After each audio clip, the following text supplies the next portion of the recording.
worked for decades for what you have. Every dollar in that account has a story behind it. Early mornings, late nights, sacrifices your family didn't always see, years of doing without so that someday you'd have something. And now someone, maybe a family member, maybe a friend, maybe someone you trust, wants to know how much is there. And something in you hesitates. That hesitation is not paranoia. That hesitation is not greed. That hesitation is wisdom trying to protect you, and you need to listen to it. Because the moment you show someone your bank balance, something shifts, and it almost never shifts in your favor. If you've ever felt pressure, direct or indirect, to open up your finances to someone who had no real business knowing, stay with me.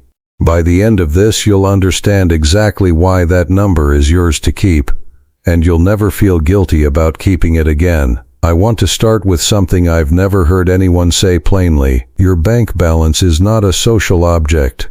It is not something that exists to be shared, discussed, compared, or displayed. It is a private record of your financial life, and like most private things, the moment it becomes public, it stops being entirely yours. I learned this the hard way. And over the years, I've watched other men learn it the hard way too.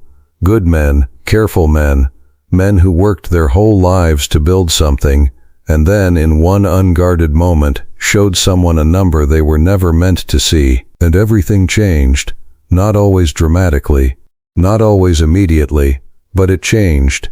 Today I want to talk about why that happens, why showing your bank balance to almost anyone under almost any circumstances is something you should think very carefully about before you do it, and why the privacy you protect around your finances is not secrecy, it is not distrust, it is one of the most important forms of self-protection available to you at this stage of life. Before we go further, the stories in this video are composite illustrations, drawn from real patterns, shaped into something recognizable, but not about any one person.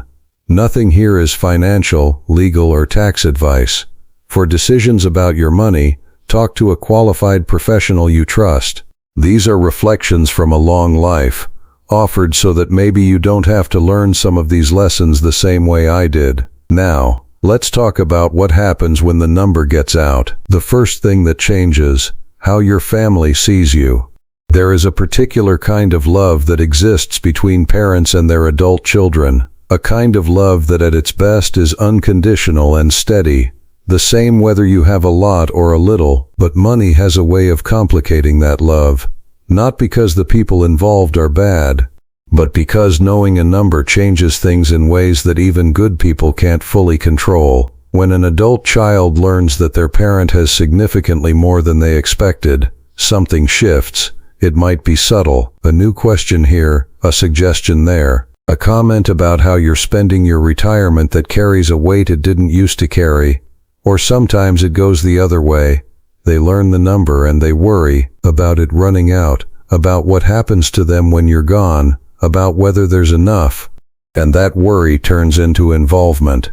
Gentle at first, then less so. A man I'll call Thomas had 3 grown children he loved deeply. He'd always kept his finances private, not because he was secretive by nature, but because it had simply never come up. Until one evening at dinner, his youngest son asked directly how much he had saved for retirement. Thomas, feeling the warmth of the evening and the closeness of his family, told him, not everything, but enough, a number that gave his son a clear picture. Within 6 months, things had shifted in ways Thomas struggled to name at first. His son started offering opinions on his spending. A vacation Thomas had planned was met with raised eyebrows. That seems like a lot, Dad. A car he wanted to replace was suddenly a topic of family discussion. Small things, individually, but together they added up to something Thomas hadn't signed up for. He told a friend later, I didn't realize that by telling him the number I'd handed him a measuring stick for everything I do with my own money. His children weren't trying to control him. They loved him. But knowing the number made them feel like stakeholders in decisions that had never been theirs to make. The number changed the relationship without anyone intending it to. Here is what I've come to believe. You can let your family know you are comfortable. You can tell them you have a plan. You can assure them they don't need to worry. But the specific number, the actual balance, the full picture, that belongs to you, not to them, until you choose otherwise, on your terms, with the right people, at the right time. That is your right, and it is worth protecting. The second thing that changes, how your friends see you. Friendships at this age are some of the most valuable things in your life. Men who have good friends in their later years, men who have someone to call, someone to sit with, someone who knew them when, those men do better. In measurable ways, their days have more texture, their hard moments are less isolating, their good moments are richer for being shared. And money has a particular way of quietly damaging friendships in ways that are hard to recover from. Not always through envy, sometimes through something subtler. A shift in dynamic, a change in how the other person positions themselves relative to you once they know what you have. A man I'll call Gerald had been friends with the same group of men for over 30 years. Saturday mornings, rotating houses, coffee and conversation, the kind that doesn't need to be about anything important to mean something. One Saturday, at Gerald's house, the conversation turned to retirement finances. Gerald, in a moment of ease, of comfort, of feeling like these were his people and he could be open, mentioned his balance, not boasting. Just sharing, the way you share things with people you've known for 30 years. The number was larger than they expected. The change was gradual. So gradual that Gerald spent months telling himself he was imagining it, but the invitations to smaller gatherings stopped. The conversation when he was present started carrying a slightly different weight. One friend made a joke, just once, just lightly, about the guy with the money. It was meant to be funny.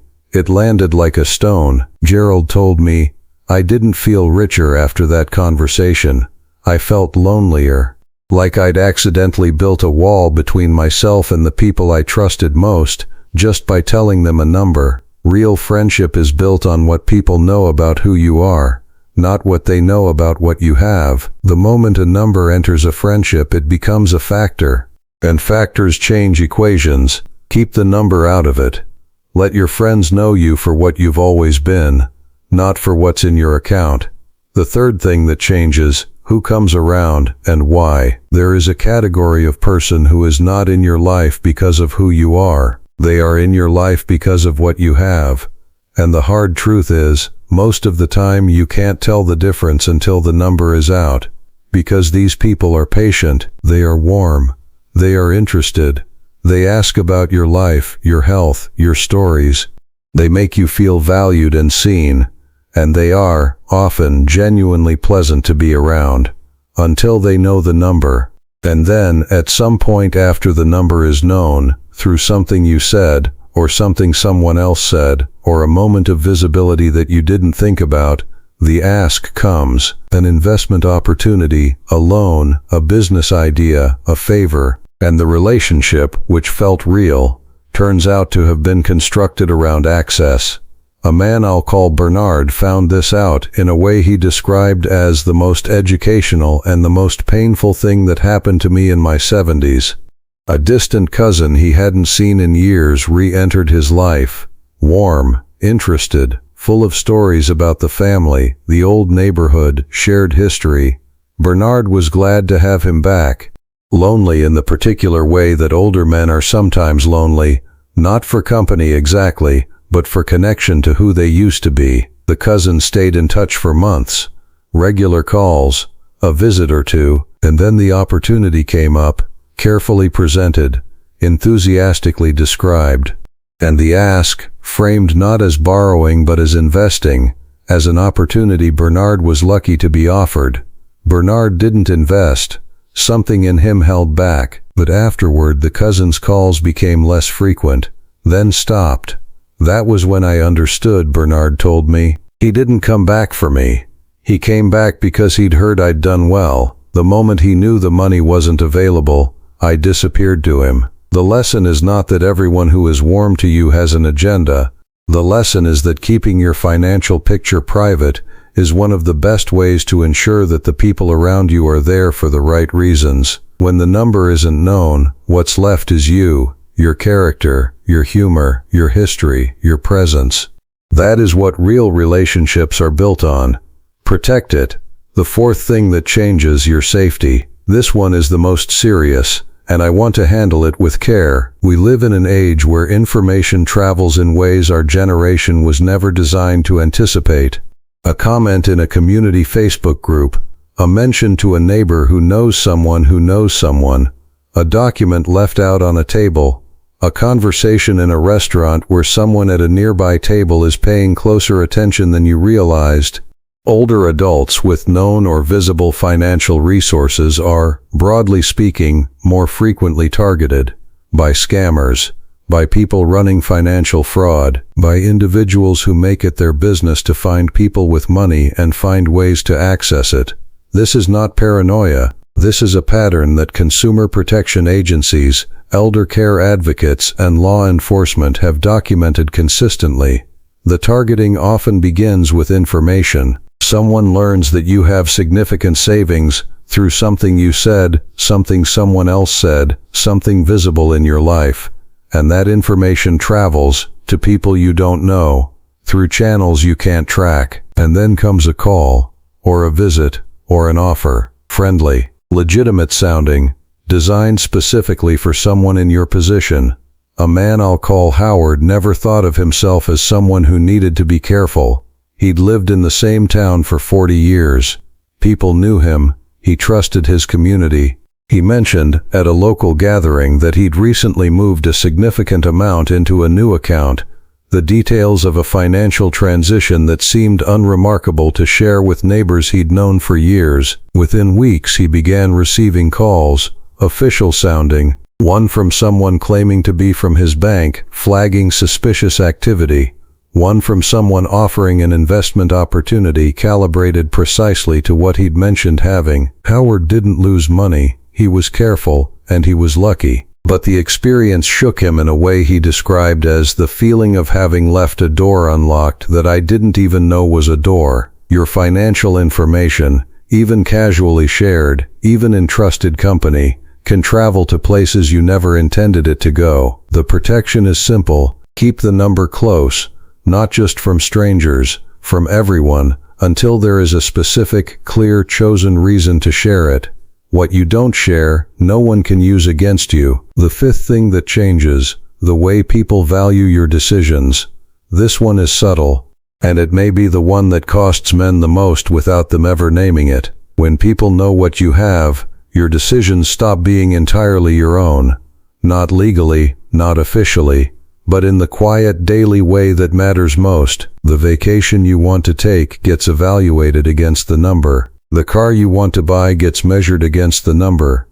The way you spend your days, who you visit, what you do, how much you give and to whom, all of it gets processed through the lens of what people know about your finances. And here's what that costs you: the freedom to make your own choices without explanation. One of the quiet gifts of this stage of life, one of the things you actually earned through all those years of work and responsibility, is the right to spend your own money the way you choose, without committee approval. When people know the number, that freedom erodes. Slowly, invisibly, but it erodes. A man I'll call Raymond, a retired contractor, careful with money his entire life, made the mistake of laying his finances out clearly for his 2 adult sons during a family meeting meant to plan for the future. He thought it would bring clarity. It brought oversight instead. Every purchase Raymond made after that felt like it was being silently audited. His sons never said anything direct, but the questions came, small ones, interested ones, the kind that, taken individually, meant nothing, but together meant, "We know what you have, and we're watching what you do with it." Raymond told me, "I spent 40 years making my own financial decisions without answering to anyone. Then I had one honest conversation with my boys, and suddenly I felt like I had a board of directors." The number, once shared, becomes a reference point for everyone who knows it. Keep it private, and your decisions remain yours. You don't owe anyone a justification for spending your own money. Not your children, not your friends, not anyone. What you have, you earned. What you do with it is your business. What privacy around money actually looks like. I want to be clear about something, because this video could be misunderstood. I am not suggesting that you live in secrecy, that you trust no one, that you shut your family out of your financial life entirely. That's not wisdom, that's isolation. What I am suggesting is more specific than that. There are people who should know about your finances, professionals you've chosen and trust, a financial advisor, an estate attorney, an accountant, people who are bound by law and ethics to protect your information and serve your interests. There may also be a person in your life, a spouse, a trusted adult child, a close friend who has earned that trust over decades, who you choose to involve in your financial picture at the right time and in the right way. That is your choice, and it is a meaningful one.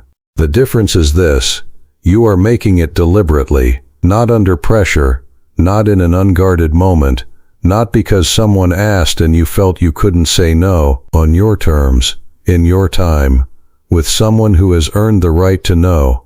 The financial picture you've built over a lifetime is one of the most tangible expressions of who you are, the sacrifices it represents, the discipline it reflects, the choices it records. It deserves to be shared only when you decide, and only with people who deserve to receive it. Not because someone asked, not because it felt rude to say no, not because the moment was warm and the company was comfortable and the guard came down. Because you chose. So there it is. 5 things that change the moment someone sees your balance, how your family sees you, how your friends relate to you, who comes around and why, your personal safety, and your freedom to make your own choices without answering to anyone. None of these changes happen because the people around you are bad. Most of them aren't. Most of them love you, in their way. But money is powerful. More powerful than most relationships are designed to handle, and the number, once out, does things to relationships that good intentions cannot always undo. You worked for what you have. You made the calls that needed to be made. You showed up on the days when it would have been easier not to. You saved when spending would have felt better. You planned when worrying was all anyone else was doing. That account, whatever the balance, is the record of all of that. It belongs to you.